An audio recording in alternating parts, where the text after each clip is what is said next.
Bantu, bantu. Saya bantu dari sini. Ya, sudah saya kirimkan itu. Silakan. Ya.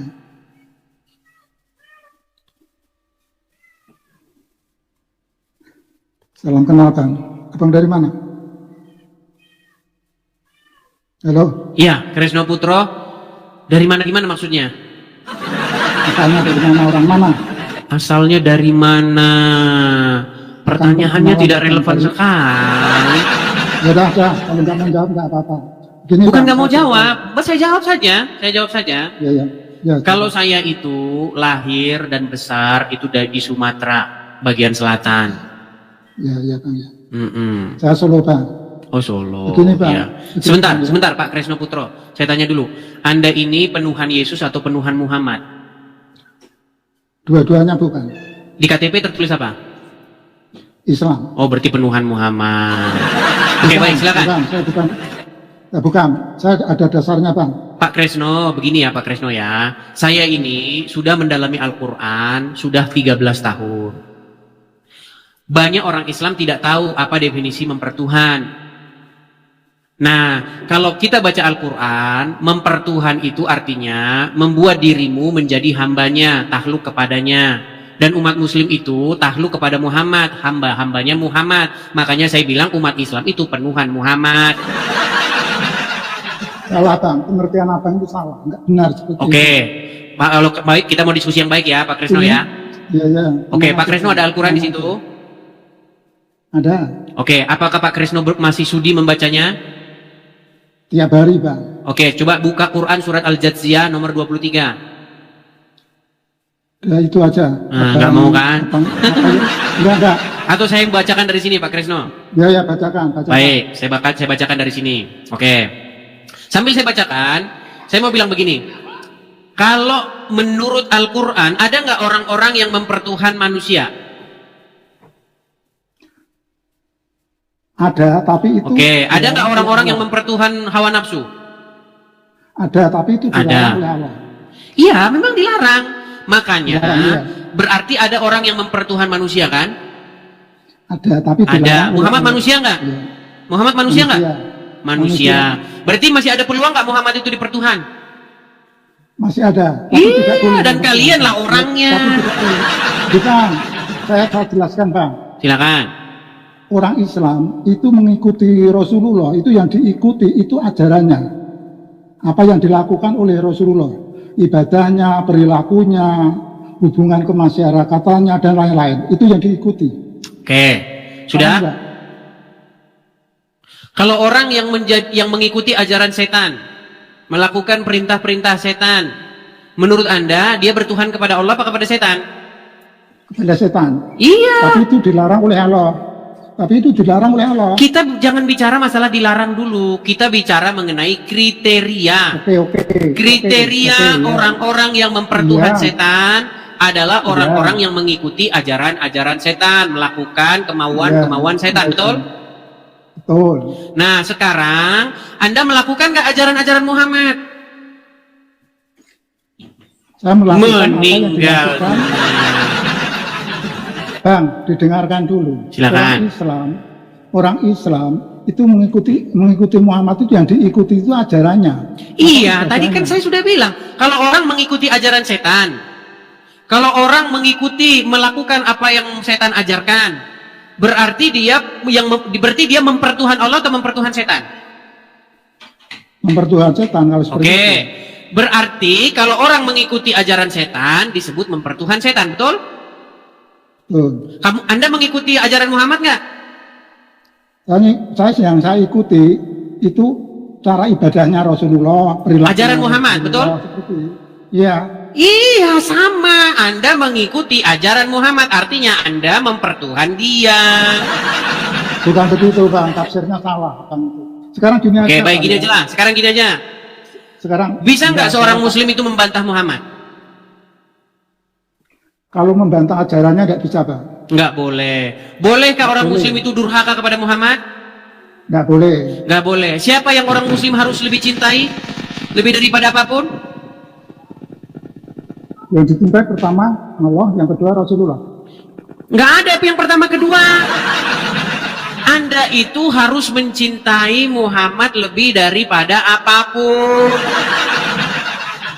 Bang, saya bertanya sebentar Bang ya. Kita diskusi ini kan mencari jalan yang benar, betul nggak Bang? Saya memberitakan kepada Anda jalan yang benar, karena Anda ini sedang mengikuti orang yang meninggal di kuburan. Anda ini menjadikan dia segala-galanya, mengkultuskan Muhammad, memuja-muja Muhammad. Enggak begitu. Kok enggak? Enggak. Pak Kresno, benar nggak umat Muslim memuja-muja Muhammad? Enggak benar. Oke, kalau saya tunjukkan bahwa itu benar gimana? Silakan. Baik, saya tunjukkan kepada kalian bahwa umat Muslim itu memuja-muja Muhammad. Bagaimana cara Muslim memuja-muja Muhammad? Mereka bikin-bikin lagu tentang Muhammad, mereka memanggil-manggil Muhammad dalam sholatnya. Ya Rasulullah, bener gak? Salah Bang, itu tidak memuja, tapi itu mengagungkan namanya. Kita menghormati karena ya sama saja. Beda Bang, beda. Oke, kalian mengagung-agungkan Muhammad, betul? Kan sama saja, orang Kristen kan juga mengagung-agungkan. Nah betul, ketika Yesus. kami mengagung-agungkan Yesus, memuji-muji Yesus, meninggikan Yesus, memuliakan Yesus, kami tidak menolak ketika kami dikatakan mempertuhan dia. Masalahnya kalian standar ganda. Kalian apa yang kami perbuat terhadap Yesus, apa yang kami lakukan kepada Yesus, itu kalian perbuat kepada Muhammad. Kami memuja-muja Yesus, bernyanyi, memuliakan Yesus, kalian juga sama, memuja-muja Muhammad, bernyanyi juga kepada Muhammad. Banyak lagu-lagunya tuh. Ya Rasulullah, pukul-pukul gendang, trung trung trung trung trung trung trung trung. Benar nggak? Beda Bang, tapi yang dimaksud Ya beda lagunya, lagu kalian jelek-jelek. Itu bedanya. enggak begitu. Terus gimana? Enggak begitu Bang. Yang dimaksud orang Islam itu mengikuti Muhammad, itu yang diikuti itu cara beribadahnya, cara bergaulnya, segala yang diikuti. Iya, makanya saya bilang kalian telah membuat Muhammad itu sebagai Tuhan kalian. Bukan begitu. Salah. Oke, sekarang saya tanya, Muhammad menikahi anak di bawah umur nggak? Itu sebetulnya nggak di bawah umur Bang. Itu ada penjelasannya sering Pak Kresno, Muhammad menikahi Aisyah waktu Aisyah umur berapa? Menurut catatan hadis. 17-18 tahun. Mana hadisnya? Mana hadisnya Muhammad menikahi Aisyah umur 17-18 tahun? Jangan tanya hadisnya, tapi saya sering mendengarkan Bang. Makanya saya bilang teman-teman, seorang Islam ketika dia menjelaskan agama Islam, disitulah dia akan menipu, bahkan Shalom, Sampurasun semuanya, selamat sore dan selamat malam di luar negeri. Saya izin intro dulu ya. Saya ucapkan terima kasih kepada para pendukung channel ini ataupun subscriber yang terus membantu perkembangan channel ini, setia menonton di channel ini. Saya ucapkan terima kasih. Jangan lupa ya dibantu di subscribe, di like and share juga ke sosial media kalian, agar channel ini dikenal banyak orang dan berkembang. Saya ucapkan hatur nuhun, selamat menyaksikan. menipu dirinya sendiri. Bang, saya mau tanya masalah ketuhanan Abang ya Bang ya. Lari kemana-mana, yang dibahas ini lompat ke sini. Enggak, masalahnya begini Bang. Apa? Masalahnya begini. Saya itu sejak lahir itu udah beragama Islam. Jadi saya sama sekali belum pernah mempelajari masalah agama, terutama agama Kristen. Jadi saya ini sebenarnya juga ingin tahu sebetulnya. Ingin tahu orang Kristen itu Tuhannya siapa, yang disembah siapa, belum tahu terus. Ya, karena Anda tidak tahu apa itu disembah, apa itu Tuhan, itu masalahnya. Orang Tuhan aja Anda nggak ngerti Tuhan itu apa, gimana? Dia tahu Tuhan itu yang Maha Esa, yang Maha Kuasa. Di mana dalam Quran ada kata Tuhan? Ada. Di mana? Tuhan itu maha. Coba buka Tuhan itu Quranmu. maha Kalau esa. ada kata Tuhan di situ, saya terjun dari Monas. Di mana? Ada, Bang. Banyak. Ya dari tadi ada Allah. aja suruh nunjuk satu nggak bisa. Allahu Akbar itu sudah menyatakan bahwa Allah itu maha besar. Di Al-Quran banyak. Allah kata-kata itu Allah. adanya abad ke-7 setelah ada Muhammad. Sebelum Muhammad lahir, Allah itu nggak ada. Ada. Gimana? Bang. Soalnya menurut Islam Allah itu yang maha awal. Jadi Allah belum itu ada bahasa apa Allah memangnya? tidak ada. Bahasa Allah Arab. itu bahasa apa sih? Ya, bahasa Arab. Bahasa Arab. Nabi-nabi di Bani Israel itu bahasanya apa? Saya kurang tahu masalah Ya itu. kurang tahu ya gimana. Masalahnya. Gini loh Pak Kresno Putro, nabi-nabi yang diklaim oleh Al-Quran sebagai nabi-nabi Islam seperti Musa, Isa, Daud, Sulaiman, itu semuanya itu pakai bahasa Arab atau enggak? Saya belum paham Bang itu. Belum paham. Makanya saya bilang Allah itu adalah nama tapi Tuhan yang dipromosikan Muhammad, kemudian ditempel-tempelin ke nabi-nabi sebelumnya. Nabi-nabi sebelumnya nggak ada yang kenal Allah. Allah itu siapa? Nggak dikenal itu. Allah itu Tuhan baru yang diperkenalkan Muhammad, kemudian ditempel-tempelkan ke nabi-nabi terdahulu. Dan pekerjaan Allah itu tiada lain adalah menuruti hawa nafsunya Muhammad. Abang tahu dari mana itu? Saya tunjukkan ya. Saya kalau ngomong Pak Trisno, saya itu nggak pernah ngomong tuh berdasarkan kebencian, berdasarkan fitnah. Saya nggak pernah ngomong begitu. Yang ngomong itu adalah Aisyah sendiri, bahwa kerjaan Allah itu cuma nurutin hawa nafsunya Muhammad. Istrinya yang ngomong, kok saya istrinya langsung yang ngomong. Saya balikin kamera saya nih. Baik. Saya balikan kamera saya, itu ada di dalam Sahih Bukhari nomor 4414. Aduh, memang mereka ini tidak tahu tentang agama Islam. Ya, lihat nih. Ini hadisnya ya, Pak Kresno. Ya, coba baca. Baik, nampaknya Anda giat mau belajar nih, ya. Ini hadis ini berkaitan dengan surat Al-Ahzab ayat ke-51. Telah menceritakan kepada kami Zakaria bin Yahya, telah menceritakan dan seterusnya ya. Menceritakan kepada kami bapaknya dari Aisyah. Dia berkata, ini Aisyah yang ngomong, istrinya Muhammad. Saya selalu cemburu kepada setiap wanita yang menyerahkan dirinya kepada Rasulullah. Jadi wanita-wanita itu menyerahkan diri, menyerahkan tubuhnya sama Muhammad, biar Anda tahu. Makanya Muhammad ini, itu kelakuannya itu kayak begitu. Aisyah ini cemburu, ya kan? Saya cemburu kepada setiap wanita yang menyerahkan dirinya kepada Rasulullah SAW. Saya berkata, apakah seorang wanita menyerahkan dirinya? Nggak ada harganya kah wanita itu? Dia tanpa mahar, nggak ada maharnya ini. Siapa wanita yang mau menyerahkan diri kepada Muhammad? Udah tidur sama Muhammad, bersetubuh dengan Muhammad. Nih, perhatikan. Saya berkata, apakah seorang wanita menyerahkan dirinya? Maka Allah Azza wa Jalla menurunkan ayat nih.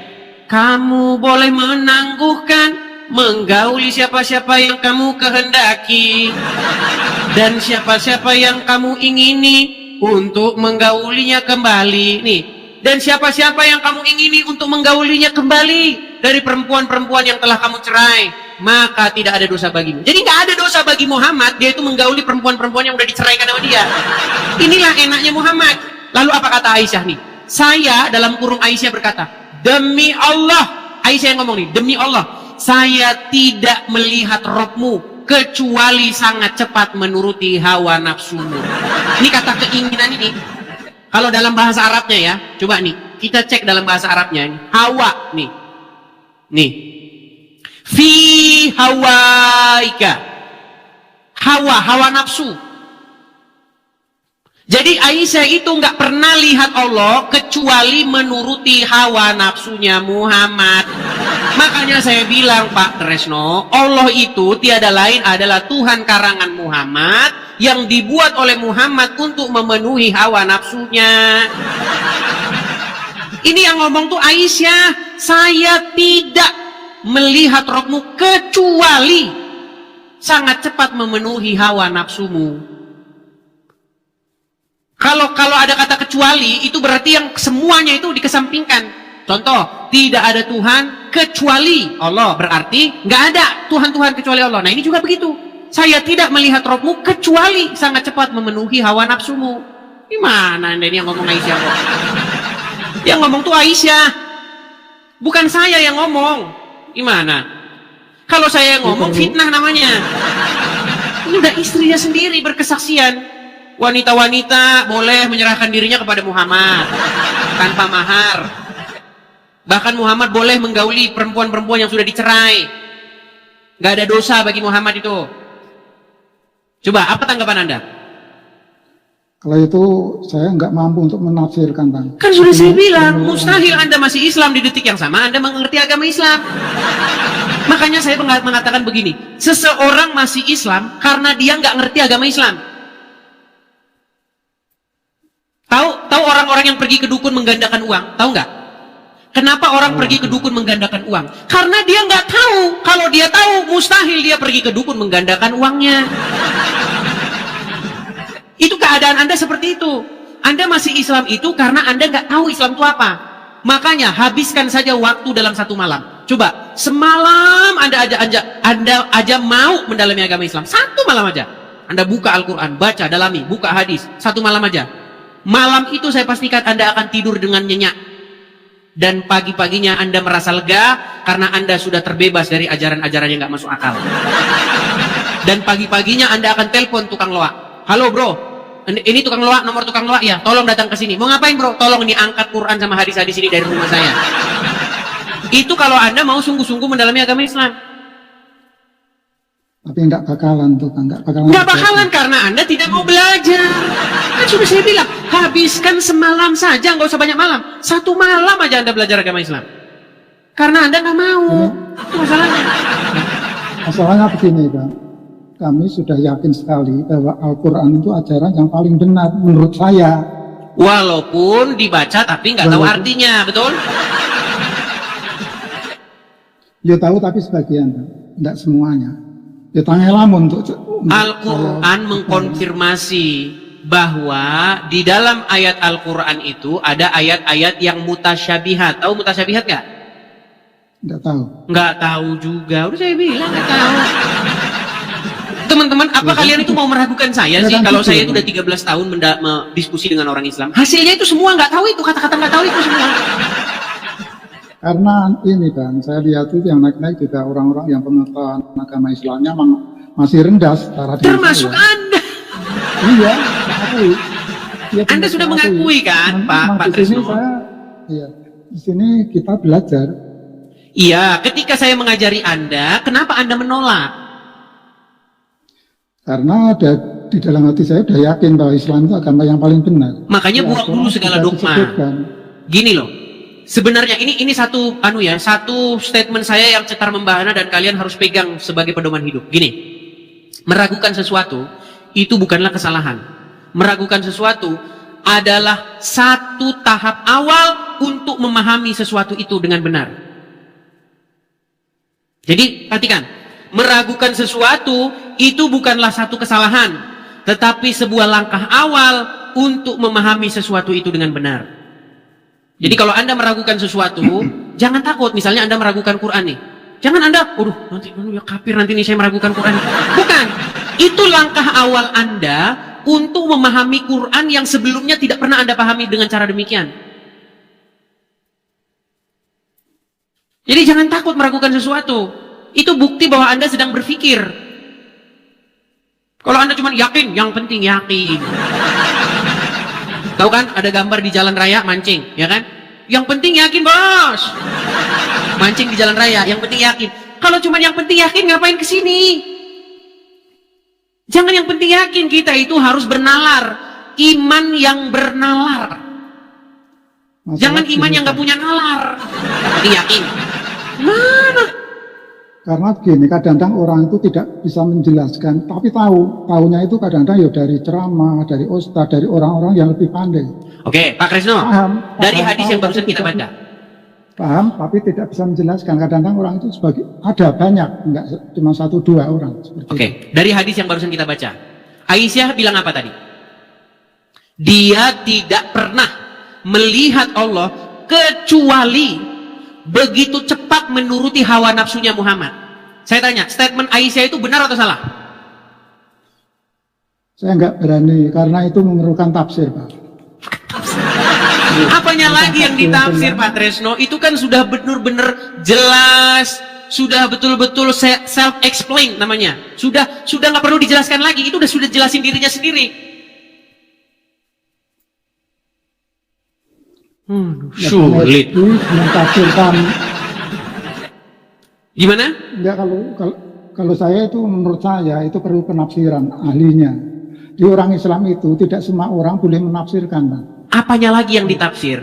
Kan ada perempuan-perempuan, wanita-wanita menyerahkan diri kepada Muhammad tanpa mahar. Dia menyerahkan diri kepada Muhammad itu. Lalu Aisyah ngomong, apakah pantas wanita-wanita itu menyerahkan dirinya kepada laki-laki?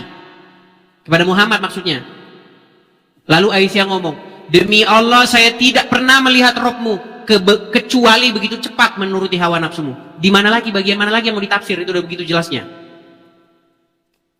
Jangan malu Pak Kresno, Anda sudah malu-malu begini gimana? Ini Anda sudah malu jadi orang Islam. Iya, gini. malu, ngapain malu? Kenapa Anda begini-begini? Seperti Anda sudah malu jadi orang Islam. Ya. Coba, yang mau saya tanya sama Pak Kresno, di bagian mana ayat itu yang perlu ditafsir? Hadis itu tadi. Enggak, saya tadi mengatakan bahwa Bang Edis kemarin menafsirkan masalah orang yang menuhankan hawa nafsu itu penafsiran Bang Edis menurut saya itu tidak benar. Baik, gini, kita pakai standar kan? Gini Pak Kresno, berarti Anda sudah menyimak dari kemarin-kemarin. Sebuah perbuatan, gini, suatu perbuatan itu harus didefinisikan yang sama sekalipun pelakunya dan objeknya itu berbeda. Paham nggak maksud saya? Iya. Coba saya ulangi ya. Sebuah perbuatan harus didefinisikan dengan perbuatan yang sama sekalipun pelaku dan objeknya berbeda. Contoh. Kalau ini ada air, di dalam gelas ini ada air. Saya masukin ke mulut, saya telan. Perbuatan itu disebut apa? Minum kan? Iya. Walaupun pelakunya ganti, airnya ganti, perbuatan itu tetap minum. Siapapun pelakunya, apapun jenis airnya. Setuju? Setuju. Mau yang melakukan Pak Kresno kalau begini tetap minum. Udin kalau begini tetap minum. Yang diganti mau diganti air, mau diganti alkohol, mau diganti apa tetap minum namanya. Betul? Nah sekarang begini. Menurut Al-Quran, orang yang menyerahkan dirinya, menaklukkan dirinya sehingga dirinya wajib mengikuti orang tersebut, mengikuti sesuatu tersebut, disebut mempertuhan. Setuju? Setuju. Oke, sekarang kenapa ketika itu diganti objeknya Muhammad lalu Anda nggak mau itu menuhankan? Contoh, saya kasih contoh. Ada Udin patuh sama setan, tahluk sama setan, mengikuti apapun perintah setan. Berarti dia mempertuhan setan nggak? Nah, kalau setannya diganti. Sekarang Muhammad, Udin tahluk kepada Muhammad, patuh kepada Muhammad, mengikuti apapun yang diperintahkan Muhammad. Sama nggak perbuatan itu mempertuhan? Sama, tapi kan mulai bukan mulai Bang, yang Abang sampaikan itu tidak benar. Sebetulnya orang Islam mengikuti, tadi sudah saya sampaikan, orang Islam mengikuti Rasulullah, itu yang diikuti itu cara ibadahnya. Tadi kan sudah saya sampaikan, cara ibadahnya, perilakunya, tingkah lakunya, perbuatan sehari-harinya. Iya, itu namanya mempertuhan. Beda. Makanya saya bilang, ketika kita bicara dengan orang muslim, misalnya saya sama Pak Tresno kondangan, ya toh, saya ambil nasi segini, saya ambil ikan segini, saya ambil daging segini, sayur segini. Pak Tresno bilang, tuh orang Kristen makannya banyak. Tapi kalau Pak Tresno melakukan hal yang sama, ambil nasi segini, ikan segini, sayur segini, nggak mau dibilang makan banyak. Ini beda karena berbeda. Makanya saya bilang kalian tuh standar ganda. Kami berseru-seru kepada Yesus, ya Yesus, ya Yesus. Kalian berseru-seru kepada Muhammad, ya Rasulullah, ya Rasulullah. Kalian nggak mau dibilang mempertuhan Muhammad. ketika kami berseru-seru di gereja, manggil-manggil Yesus di gereja, nangis-nangis, kalian bilang, orang Kristen lagi nyembah Yesus. Giliran kalian melakukan hal yang sama, ya Rasulullah, nangis-nangis kalian, ya kan? Kalian gak ngaku kalian mau nyembah Muhammad. Pokoknya kalian ini serba standar ganda pokoknya. Coba sebutkan satu perbuatan yang kami perbuat kepada Yesus, tidak kamu perbuat kepada Muhammad. Sebutkan apa? Kami harus mencintai Yesus lebih dari apapun. Ketika Yesus berbicara dengan seseorang di dalam Injil, apa kata dia begini? Guru, izinkan aku mengikuti kamu. Tapi biarlah saya izin pulang ke rumah untuk minta izin kepada orang tua saya. Apa kata Yesus? Barang siapa yang membajak tetapi menoleh ke belakang, dia tidak layak. Umar bin Khattab, cerita itu diadopsi sama orang Islam. Umar bin Khattab pernah berbicara dengan Muhammad. Apa kata Umar? Ya kan? Saya sesungguhnya semua ini tidak aku lebih cintai daripada engkau kecuali diriku sendiri. Apa kata Muhammad? Ketahuilah, tidaklah beriman seorang muslim jikalau aku tidak lebih dicintai daripada dirinya, lebih dari apapun, lebih dari orang tuanya, lebih daripada hartanya, bahkan lebih daripada nyawanya sendiri. Lalu Umar bin Khattab berkata, sekarang ya Rasulullah, aku lebih mencintai engkau ketimbang diriku sendiri. Itu. Jadi sebenarnya kalau Anda mau sungguh-sungguh mendalami agama Islam, sebenarnya sosok Muhammad itu ingin menyaingi Yesus. Makanya menurut pandangan saya, Muhammad itu the false messiah, Mesias palsu. Di dalam sudut pandang saya, setelah saya mengkaji agama Islam secara mendalam, saya kaji agama Kristen, sosok Muhammad ini adalah sosok yang mencuri kemuliaan Yesus. Orang itu harusnya menaklukkan diri kepada Yesus, mengikuti Yesus, taat patuh tunduk kepada Yesus, tapi dicuri sama Muhammad. Orang malah mencintai Muhammad, takluk tunduk kepada Muhammad. Akhirnya apa? Main lempar-lemparan batu ke Arab. Akhirnya apa? Bawa rangsel pergi ke Mabes Polri. Karena dia terlalu mencintai Muhammad. Seandainya dia mencintai Yesus, tidak mungkin dia bawa rangsel ke kantor polisi. Itu yang terjadi. Berapa banyak orang bawa rangsel pergi ke kantor polisi, meledak di sana? Berapa banyak? Karena dia cinta kepada Muhammad itu, bukan karena dia cinta kepada Yesus. Coba camkan perkataan saya itu. Saya melakukan kajian mendalam terhadap agama Islam. Tapi itu bukan ajaran Islam, Bang. Bukan ajaran agama Islam dari mana? Jangan disalahkan Islamnya, itu orangnya. Saya tunjukkan hadisnya. Apakah perlakuan mereka itu mencerminkan Muhammad nih? Perhatikan ya, saya tunjukkan. Kalau saya ngomong pakai dalilnya, Pak Kresno. Nih ya, saya balikan layar saya. Ya, dia kan melanggar, Bang. Nih. Ini hadis dalam Sunan At-Tirmizi nomor 2531. Apa dikatakan di sini? Perhatikan. Sunan At-Tirmizi telah menceritakan kepada kami dan seterusnya, Abu dan seterusnya. Nih, Rasulullah bersabda, saya diperintahkan untuk memerangi manusia hingga mereka mengucapkan tidak ada Tuhan yang berhak disembah selain Allah. Apabila mereka mengucapkannya, maka mereka telah menghalangiku untuk menumpahkan darah dan merampas harta mereka. Lihat nih. Ini Muhammad nih. Jadi kalau ada orang sekarang, ketika dia lihat orang yang belum mengucapkan syahadat diperangi, dia sedang mencontoh Muhammad. Kenapa Amrozi pergi ke Bali? Coba kenapa mereka meledak di sana? Karena mereka baca buku-buku yang seperti ini.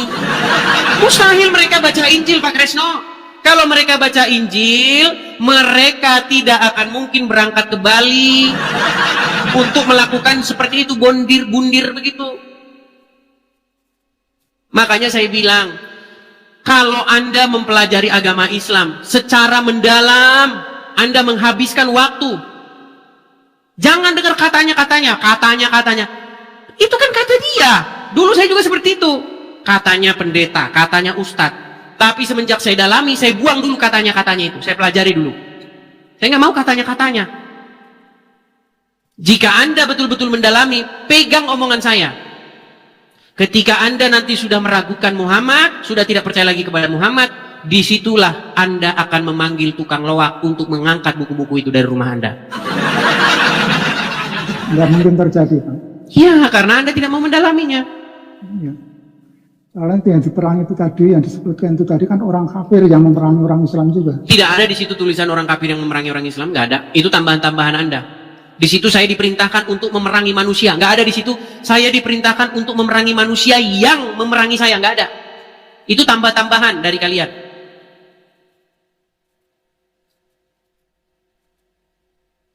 Nih, saya akan tunjukkan ya, bagaimana yang terjadi ketika orang Islam membaca Al-Quran. Nih, saya tunjukkan ya.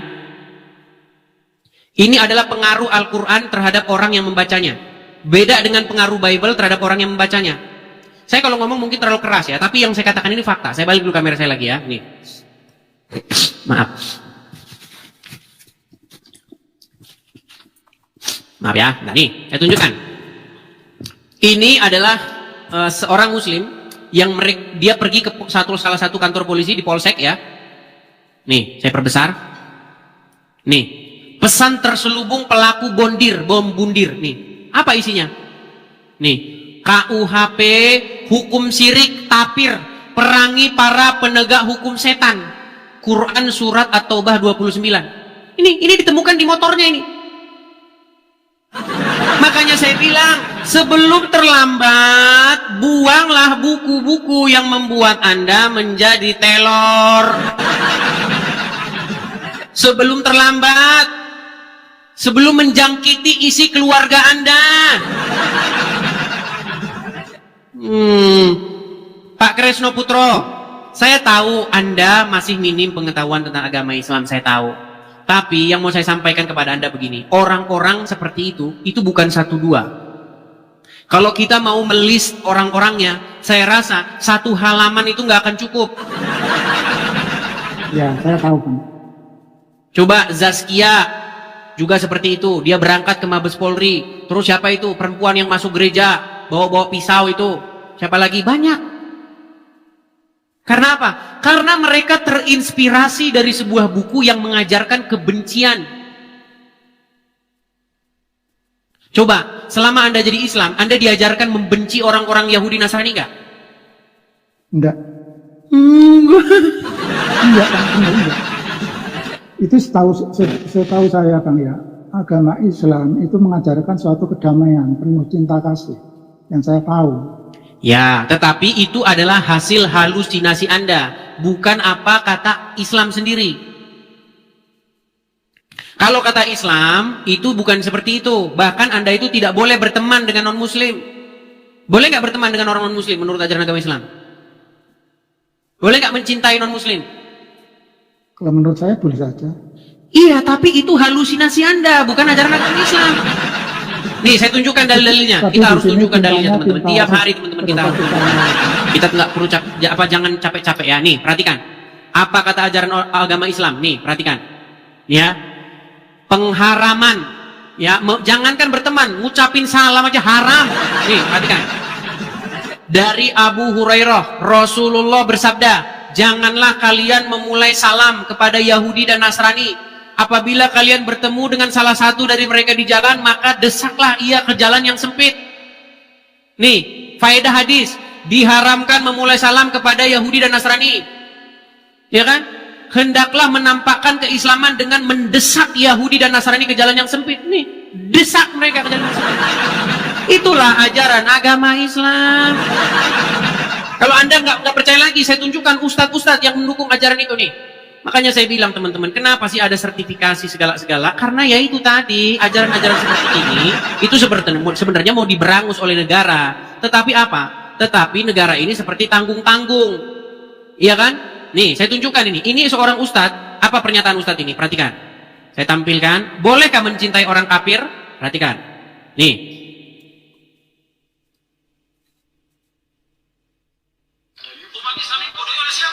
Oh, bukan ini, sebentar. Nih, bolehkah seorang muslim mencintai kafir? Perhatikan. Kita menghadapi orang kafir, dia tetap dia orang kafir. Bisa apa? Baru orang kafir. Nggak bisa mencintai orang kafir, nggak boleh orang beriman mencintai orang kafir, tidak boleh selama-lamanya, tidak boleh. Kata dia orang tua, anak, saudara nggak boleh mencintai orang kafir, nggak boleh ada sebelah jarroh ini cinta orang kafir, tidak boleh selama-lamanya. Kalau mencintai orang kafir, maka dia bukan orang beriman, orang munafik itu bukan orang beriman. Nah, lihat itu. Beriman itu mencintai. Gak ada orang beriman mencintai orang kafir, gak boleh. Jadi Itu kalau Anda begini, Pak. katakan Islam mengajarkan cinta kasih, Dengarkan. Itu Bang, ya Bang ya, dengarkan Bang. coba Yang silakan. dimaksud, ya, yang dimaksud mencintai itu tadi, yang disampaikan Ustadz itu tadi, itu mencintai untuk menjadikan pasangan hidup. Tapi kalau untuk mencintai terhadap sesama itu boleh. Harus Sama, dipikir. begitu Makanya saya tafsirnya. saya punya gambar bagus ya tentang orang Islam ketika saya ajak diskusi ini. Ini gambar bagus nih. Ketika Islam menjelaskan Al-Quran, disitulah dia harus berdusta, bahkan kepada dirinya sendiri. Dan ini sedang Anda lakukan, Pak Kresno. Siapa itu yang berkata seperti itu? Anda dari tadi sedang menipu diri. Saya sudah tunjukkan dalil. Anda bilang, oh itu begini. Oh itu begini. Mang begitu Bang, orang Islam itu menikahi orang kafir tidak boleh, menikahi orang yang beragama selain Gimana? Islam tidak boleh. Orang Islam kalau menikahi dengan non Islam, mang itu dilarang oleh Islam. Tapi kalau mencintai dalam sesama hidup, bukan masalah percintaan, itu boleh-boleh saja. Oke, saya tunjukkan lagi dalilnya ya. Kita tidak capek-capeknya ya menunjukkan kepada mereka karena tiap hari selalu ada orang muslim baru ya. Baik, ada jemaah baru terus jadi Steve ini terus jemaah baru terus ya. Baik. Nih ya, saya akan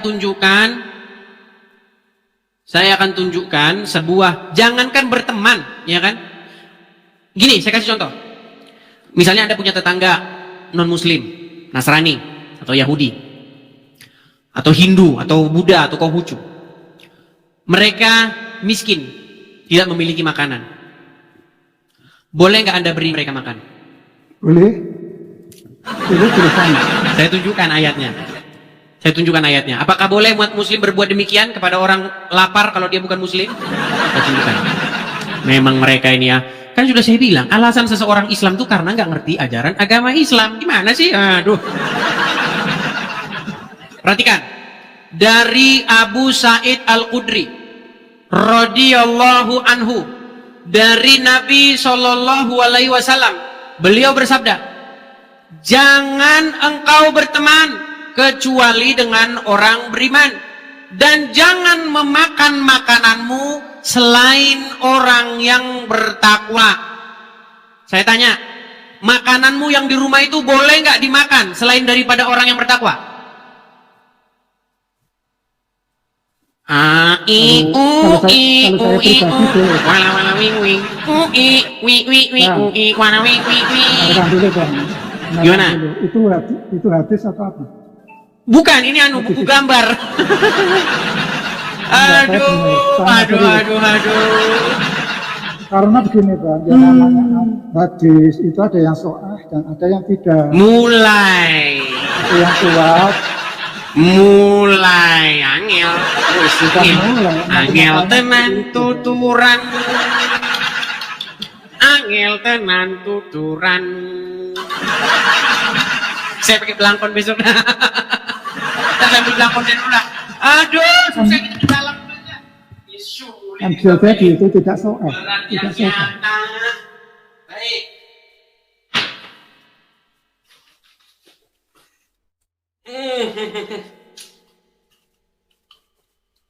Kita harus ngalang dulu kita nih. Aduh. Tak, miring Mas Yan. Up. Nah. Yuk, silakan. Angel tenan tuturan. Angel tenan. Sudah saya tunjukkan dalil-dalilnya Pak Krisno. Sudah saya tunjukkan dalilnya ini tidak boleh berteman. Bilang hadis palsu lagi. Ini saya mau gimana? Saya mau gimana terusan? Sungguh nekat yang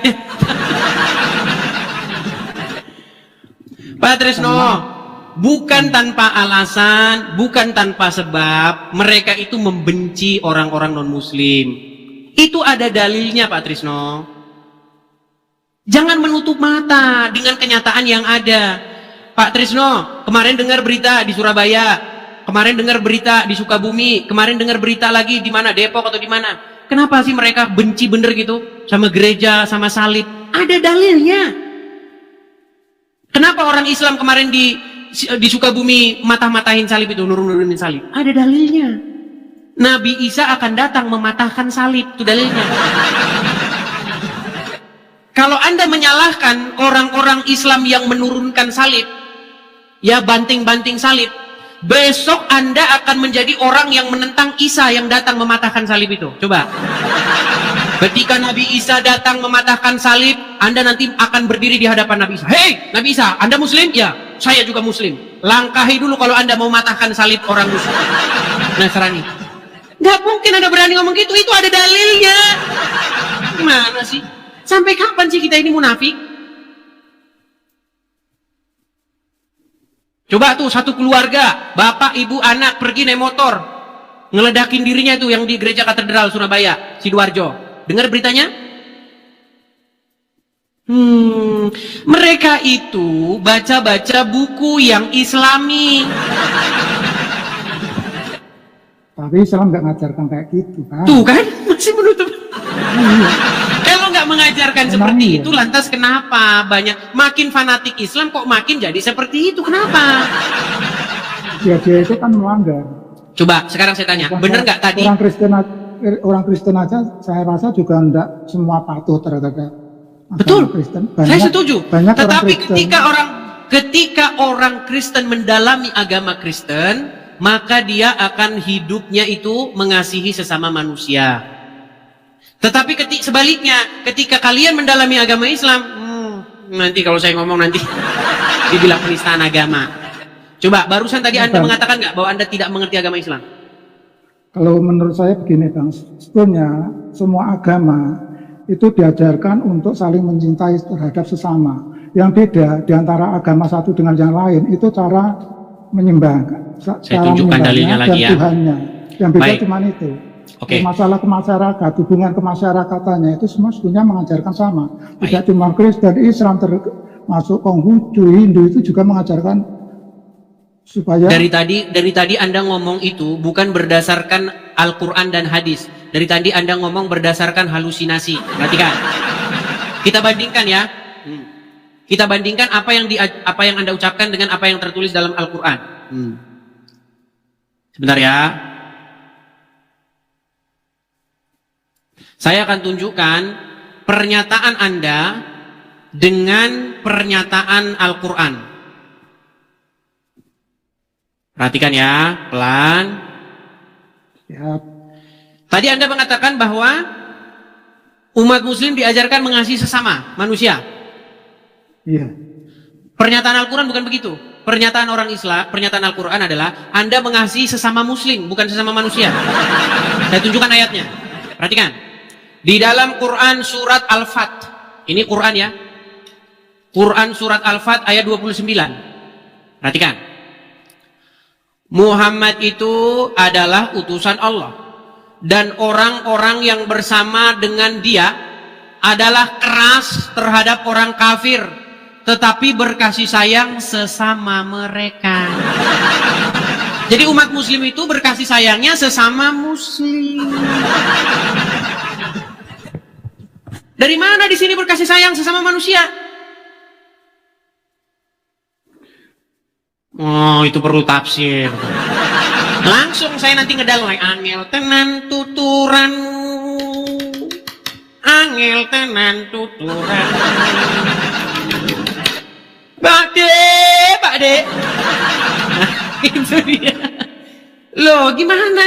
Al-Qur'annya bilang sesamamu, bukan sesama manusia. Coba, gimana tanggapan Anda? Sambil saya menunjukkan apa yang tertulis dalam Injil. Terdiam dia. Nih, saya tunjukkan dalam Injil. Enggak. Soalnya begini. Bedakan apa yang tertulis dalam Injil ya, Pak De ya. Nih, apa yang tertulis dalam Injil di dalam Lukas pasal yang ke-6. Nih, kita mulai mengenai hal mengasihi. Ya nih, perhatikan apa kata Yesus. Tetapi kepada kamu yang mendengarkan aku berkata, kasihilah musuhmu, berbuat baiklah kepada orang yang membenci kamu. Mintalah berkat bagi orang yang mengutuk kamu. Berdoalah bagi orang yang mencaci kamu. Barang siapa yang menampar pipimu yang satu, berikan juga pipimu kepadanya pipimu yang lain. Dan barang siapa yang mengambil jubahmu, biarkan ia juga mengambil bajumu. Berilah kepada setiap orang yang meminta kepadamu, dan janganlah meminta kembali kepada orang yang mengambil kepunyaanmu. Ya, jika kamu mengasihi orang yang mengasihi kamu, apakah jasamu? Karena orang-orang yang berdosa pun mengasihi orang-orang yang mengasihi mereka. Sebab jikalau kamu berbuat baik kepada orang yang berbuat baik kepada kamu, apa jasamu? Orang-orang berdosa pun berbuat demikian. Tuh, coba tuh ajaran Yesus. Beda jauh dengan ajaran Muhammad, Pak De. Langit dan bumi. Kalau kita, contoh, saya kasih contoh. Si Udin baik sama saya balas baik. Namanya apa? Ya impas. Gimana? Itu namanya impas. Kita nggak punya kelebihan. Tapi kalau si Udin jahat sama saya, tidak saya balas dengan kejahatan. Saya balas dengan kebaikan. Itu namanya saya setingkat lebih maju daripada si Udin. Itulah bedanya. Beda. Ajaran Muhammad dengan ajaran Yesus itu beda. Nah, perbedaan inilah yang terus-menerus saya tonjolkan. Karena apa? Karena banyak orang-orang, saudara-saudara muslim Anda mengatakan, Muhammad itu adalah nabi yang dinubuatkan oleh Muhammad. Yesus itu menubuatkan kedatangan Muhammad karena ajaran Yesus dengan ajaran Muhammad itu dari ajaran yang sama. Beda. Saya cuma mau bilang beda. Makanya saya bilang tahun 2025 pindah Pak. Pindah dari Muhammad ke Yesus. Berhenti dari menuhankan Muhammad jadi menuhankan Yesus. Ganti yang menguasai hatimu itu. Saya tahu yang menguasai hati muslim itu Muhammad. Yang bertahta di hatinya muslim itu Muhammad. Ganti yang bertahta di hatimu itu jadi Yesus.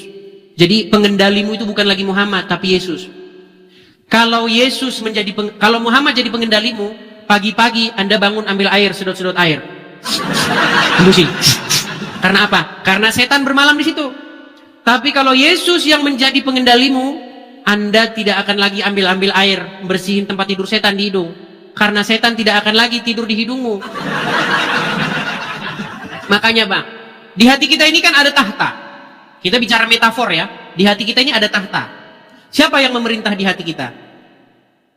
Seharusnya yang memerintah di hati kita ini adalah Roh Tuhan, Roh Kudus. Makanya Kristen itu ada lagunya. Roh Kudus, kau hadir di sini. Ada itu. Memerintahlah ya Roh Kudus.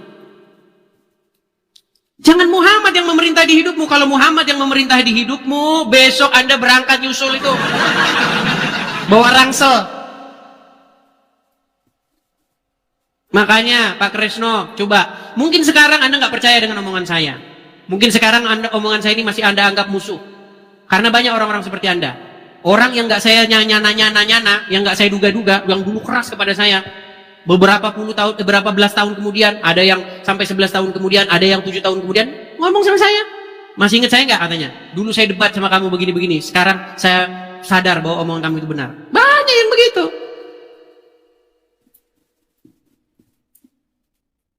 Makanya Anda dalami dululah. Anda perdalam agama Islam itu. Nanti kalau Anda sudah mendalami agama Islam, baru ngomong lagi sama saya. Yang muslim-muslim sudah saya undang loh di sini. Yang ngerti agama Islam, ayo. Silakan. Kalau saya ngomong nggak ada dalilnya, baru saya di situ salah. Yang saya ngomong ada dalilnya semua. Coba di bagian mana yang mau Anda bantah, Pak Kresno? Itu di surat apa yang kemarin masalah orang menuhankan hawa nafsu itu penafsiran tentang Edis. Menurut saya kurang tepat itu. Sudah dibuka. Oke. Buka tuh Bang. Baik, saya tampilkan. Diperlihatkan saya. Baik, saya perlihatkan ya. Surat Al-Jatsiyah ayat 23 ya. Al-Jatsiyah 23 saya balikkan. Ini ayat penting sekali teman-teman ya. Tapi banyak Kristen yang udah bosan karena ayat ini udah terus-menerus kita bahas nih. Nih. Surat Al-Jatsiyah ayat yang ke-23. Maka pernahkah kamu melihat orang yang menjadikan hawa nafsunya sebagai Tuhannya. Nah, yang menjadi titik permasalahan kita di sini adalah berarti ada orang yang Tuhannya itu adalah hawa nafsunya, betul? Dia tidak bertuhankan Allah, tetapi bertuhankan kepada hawa nafsunya, betul? Iya. Nah, karena apa? Allah menyebutkan bahwa mereka ini bertuhankan kepada hawa nafsunya. Karena mereka menaklukkan diri, karena mereka dikendalikan, dikuasai oleh hawa nafsunya tersebut, betul? Seperti kerbau yang dicucuk hidungnya, kemana hawa nafsunya memerintahkan, kesitulah mereka melangkah. Mereka tidak berkuasa melawan hawa nafsunya itu. Setuju? Ya, setuju. Ya, hawa nafsunya misal nih, saya kasih contoh. Misal nih, saya balikan dulu kamera saya. Misalnya Angelina Sondak syahadat, ya kan? Habis syahadat, terus hawa nafsu memerintahkan, hei Angelina Sondak, itu ada anggaran negara, renyah duit itu, ambillah, ambil. Ketika dia mengulurkan tangannya, mengambil jatah rakyat, dimakan sendiri oleh dia, disitulah dia sudah takluk kepada hawa nafsunya itu. Itulah yang dimaksud Al-Quran, bahwa dia telah mempertuhan hawa nafsunya. Setuju? Setuju. Baik, kita sampaikan pada sebuah kesimpulan. Jadi seseorang yang menaklukkan diri, membuat dirinya dikendalikan penuh sehingga tidak berkuasa, seperti kerbau yang dicucuk hidungnya terhadap sesuatu, maka menurut Al-Quran mereka telah mempertuhan sesuatu itu. Sekarang, kalau seseorang berbuat seperti itu kepada Muhammad, kenapa Anda menolak mengatakan bahwa itu juga mempertuhan Muhammad? Contoh, sebagai seorang muslim, saya sudah mengatakan, seorang muslim yang sejati itu adalah orang yang menaklukkan dirinya kepada Muhammad. Dia menundukkan dirinya kepada Muhammad. Kalau Muhammad ngomong, apa katanya? Sa'mi'na wa ta'na. Tahu nggak apa arti sa'mi'na wa ta'na? Iya. Apa artinya? Ya, menurutlah. Iya. Apa perkataan yang keluar dari mulut muslim jikalau anaknya Aminah sudah berbicara? Sa'mi'na wa ta'na. Kami mendengar dan kami taat. Makanya saya bilang, keadaan seorang muslim di hadapan Muhammad adalah seperti keadaan lembu yang dicucuk hidungnya, yang tidak mampu berbuat apa-apa kalau Muhammad sudah mengatakan sesuatu. Ketika kamu membantah Muhammad, kamu dihukumi durhaka. Surat Al-Ahzab ayat 36, apa dikatakan? Tidaklah patut bagi laki muslim maupun perempuan maupun laki-laki muslim yang jikalau Rasulnya sudah menetapkan ketetapan, Allah dan Rasulnya sudah menetapkan ketetapan, maka mereka memiliki pilihan lain tentang urusan mereka. Nggak boleh. Makanya kalian ini di bawah kendali penuh kontrolnya anaknya Aminah. Berkali-kali saya sudah jelaskan ini dengan bahasa yang mudah. Ketika setan, ketika hawa nafsu mengendalikan Anda, hei, kiri, Anda harus kiri, kanan, kanan, duit orang ambil. Sesungguhnya Anda sudah di bawah kendali setan, di bawah kendali hawa nafsu. Dan menurut Al-Quran, itulah keadaan mempertuhan itu. Keadaan mempertuhan itu keadaan yang seperti itu. Dan keadaan umat muslim di hadapan Muhammad itu persis seperti itu. Kalian menuruti kemauan Muhammad. Muhammad mengendalikan, menguasai hati kalian. Makanya saya bilang, Muhammad yang ada di hatimu itu buang, ganti dengan Yesus. Jikalau Yesus yang ada di hatimu, hei, kau di bawah kuasaku, kau di bawah kendaliku, lakukan apa yang ku mau, maka kamu akan selamat. Itulah yang Bapa mau. Bapa di sorga menginginkan supaya semua orang takluk kepada Yesus yang diutusnya. Tuh, inti ajaran Kristen kayak begitu intinya. Kalau Anda baca Injil dari A sampai Z, intinya cuma itu. Hiduplah sesuai dengan firman Tuhan. Dan firman Tuhan itu sudah menjadi manusia dan namanya Yesus. Kepadanya lah kita harus menaklukkan diri kita. Ketika kita menaklukkan diri kita kepada Yesus, sesungguhnya di detik yang sama kita sudah menaklukkan diri kita kepada Bapa di surga. Itu inti kekristenan. Makanya Yesus ingin supaya semua orang hidup seperti Yesus. Jangan seperti Muhammad. Hanya ada lagunya itu. Ku mau sepertimu Yesus, disempurnakan selalu. Tuh. Jadi supaya semua orang seperti Yesus, karakter Yesus. Begitu. Itu intinya kekristenan. Sebentar Bang, merujuk ke tadi ya, ke ayat yang dibacakan Abang tadi itu, saya bukannya menafsirkan, tapi saya berdasarkan ilmu pengetahuan saya. Firman Allah itu tadi, itu mengandung pengetahuan, pemberitahuan bahwa Allah itu sebetulnya melarang orang-orang yang menuruti hawa nafsu. Yang dimaksud seperti itu, tidak cuma orang Islam, semua. Oke, apakah Allah melarang orang menuruti Muhammad? Melarang mengikuti hawa nafsu. Iya, saya setuju. Allah melarang orang mengikuti hawa nafsunya, saya setuju. Tapi apakah Allah melarang orang menjadikan Muhammad mengikuti Muhammad? Taat, tunduk, patuh sama Muhammad? Ya tidak melarang. Justru malah diperintahkan kan? Iya, tapi itu kan tidak berdasarkan nafsu, Pak. Oke, baik. Di dalam Quran ada satu ayat yang berkata, "Wa ma yantiqu 'anil hawa in huwa illa wahyu yuha." Tidaklah yang diucapkan oleh Muhammad itu berdasarkan oleh hawa nafsunya, melainkan berdasarkan apa yang diwahyukan kepadanya. Betul? Betul. Baik. Ada satu statement Muhammad yang sangat cetar membahana nih. Apa statement Muhammad? Ingat, omongan Muhammad itu bukan hawa nafsu ya, tapi berdasarkan wahyu. Perhatikan. Nih. Di dalam sebuah hadis, perhatikan ini. Ya, apa kata Muhammad? Perhatikan. Man qala la ilaha illallah Muhammadur Rasulullah dakhala jannah. Siapa yang mengucapkan la ilaha illallah Muhammadur Rasulullah dakhala jannah. Semua umat Muhammad sallallahu alaihi wasallam masuk surga. Nabi yang mengatakan, datang sahabat bertanya, wa in zana, wa in sarat, bagaimana kalau dia berzina? Bagaimana kalau dia mencuri? Kata Nabi, wa in zana, wa in sarat, dia berzina, dia mencuri, tetap masuk surga.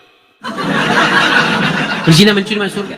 Barusan tadi, sebentar, bisa selesaikan. Barusan tadi, barang siapa, seseorang itu tidak boleh menuruti hawa nafsunya, betul? Iya. Tapi di detik yang sama Allah mengatakan, supaya semua orang menuruti Muhammad, betul? Tapi apa kata Muhammad? Masuk surga orang yang mengucapkan syahadat, walau dia berzina, walau dia mencuri. Artinya, statement Muhammad, ya kan? Walaupun berzina, walaupun mencuri, masuk surga. Padahal berzina, mencuri itu adalah menuruti kemauan setan. Menuruti kemauan hawa nafsunya, mempertuhan setan. Mereka menjadikan setan sebagai Tuhannya. Itulah kenapa mereka berzina, itulah kenapa mereka mencuri. Tapi kata Muhammad, itu masuk surga, yang penting ucap-ucap syahadat. Man qala, siapa yang qala, mengucapkan syahadat itu. Makanya saya bilang syahadat Muhammad hanya di bibir saja. Bang, begini Bang, saya bicara dulu ya Bang ya. Silakan. Bang, untuk versinya orang Islam, kalau yang punya keimanan walaupun sekecil sebiji jarro itu akan masuk surga. Tapi begini Bang, Allah itu maha adil. Walaupun dia masuk surga karena dia mempunyai banyak dosa, dia juga masuk neraka dulu. Setelah dosanya sudah habis, sudah dibalas di neraka, dia baru masuk ke surga, begitu. Dan ketaatan begitu. Baik. Sekarang begini. Oke. Adakah hadis itu menyebutkan bahwa mereka masuk neraka dulu? Apa langsung masuk surga? Yang namanya manusia kan enggak luput dari baik, dosa. inilah apa bedanya. Baik, ini apa bedanya? Semua orang nih, masuk neraka, baik. Masuk surga. Baik, saya tunjukkan ayat di dalam Bible yang sejenis ya. Soalnya begini Bang, Allah itu berfirman, wa ma ya'mal sekolah daratin qayyirayara, wa ma ya'mal sekolah daratin sarayara. Jadi manusia kalau berbuat dosa sekecil apapun, Allah akan membalasnya. Begitu juga kalau berbuat baik, itu Allah juga akan membalas kebaikannya itu. Baik. Saya akan tanggapi statement oke. Jadi Anda mengatakan barang siapa yang di dalam hatinya masih tersisa iman sebesar biji zarah, begitu ya? Ya. Maka dia akan masuk surga, betul? Betul. Baik. Saya akan tunjukkan ayat yang sejenis di dalam Injil. Inilah bedanya teman-teman. Kalau dalam Islam itu beriman itu di mulut. Kalau dalam Kristen beriman itu nggak boleh di mulut. Perhatikan. Ya. Di dalam perhatikan ya. Nih. Yakobus pasal yang kedua. Perhatikan, bagaimana iman itu kalau tidak dieksekusi itu adalah omong kosong belaka. Perhatikan. Sebab seperti tubuh tanpa roh adalah mati. Demikian jugalah iman tanpa perbuatan-perbuatan adalah mati. Jadi kalau orang beriman tetapi tidak dieksekusi imannya itu, tidak dilakukan, itu adalah iman seperti Muhammad. Tadi Muhammad mengatakan apa? Barang siapa yang mengucapkan la ilaha illallah, dia ucapkan syahadat, masuk surga dia, walau maling, walau berzina, betul? Artinya apa? Artinya iman itu, syahadat itu, tidak ada Tuhan selain Allah itu bagi Muhammad di bibir doang. Tapi di dalam ajaran agama Kristen sebaliknya. Gak ada iman itu mati kalau dia tidak disertai dengan perbuatan. Jadi kalau orang Kristen bilang, nih, ini juga kritik buat orang-orang Kristen, gini. Kalau orang Kristen bilang begini, Yesus itu Tuhan dalam hidup saya sudah menerima Yesus sebagai Tuhan, tapi ternyata itu di mulut saja, tapi yang jadi Tuhan di hatinya malah setan. Kalau Yesus itu Tuhan itu sama. Ya, kita itu adalah hamba yang mengikuti dia.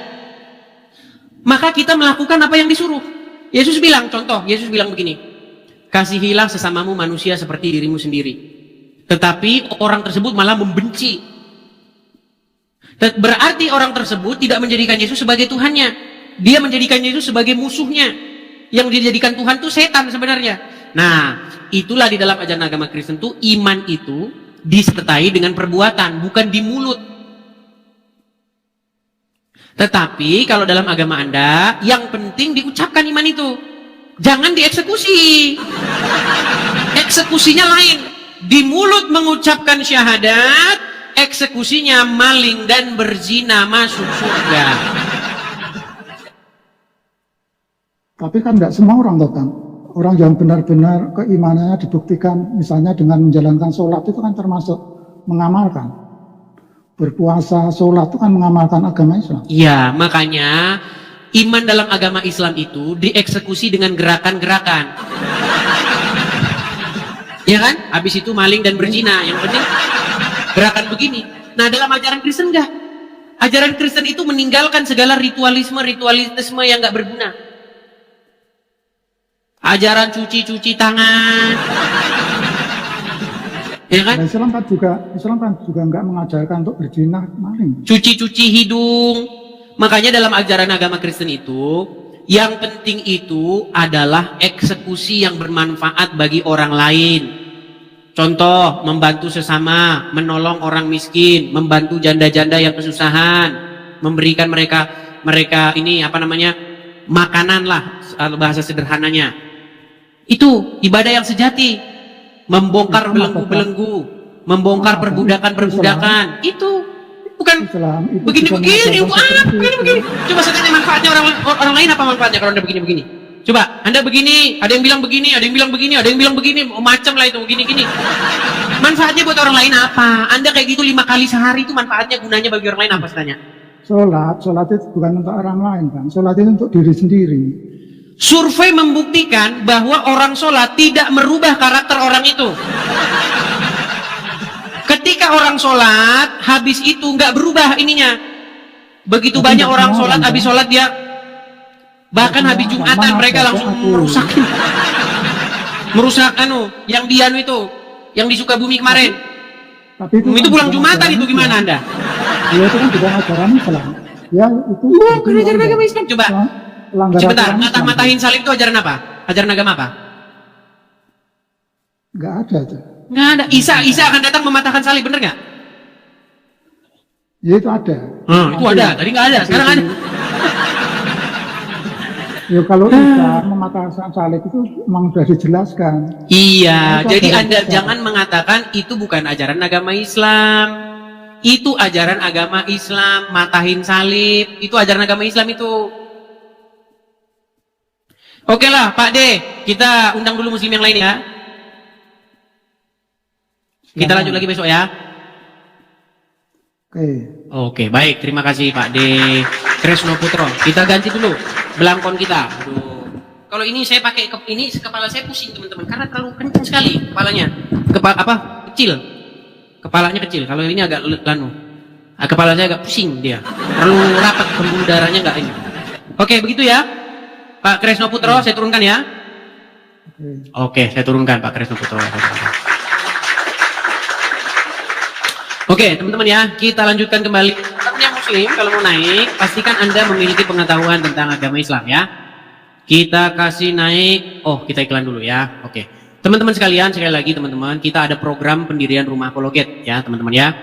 Bagi teman-teman yang tergerak hatinya ingin mensupport saya. Shalom, salam sadar, salam waras semuanya kepada penonton di channel ini. Itulah tadi cuplikan atau tayangan yang telah disampaikan. Semoga apa yang disampaikan memberikan manfaat, ilmu, serta pencerahan. Semoga bermanfaat, dan juga saya ucapkan terima kasih banyak kepada permisa yang sudah menonton di channel ini. Hatur nuhun, jangan lupa di subscribe ya.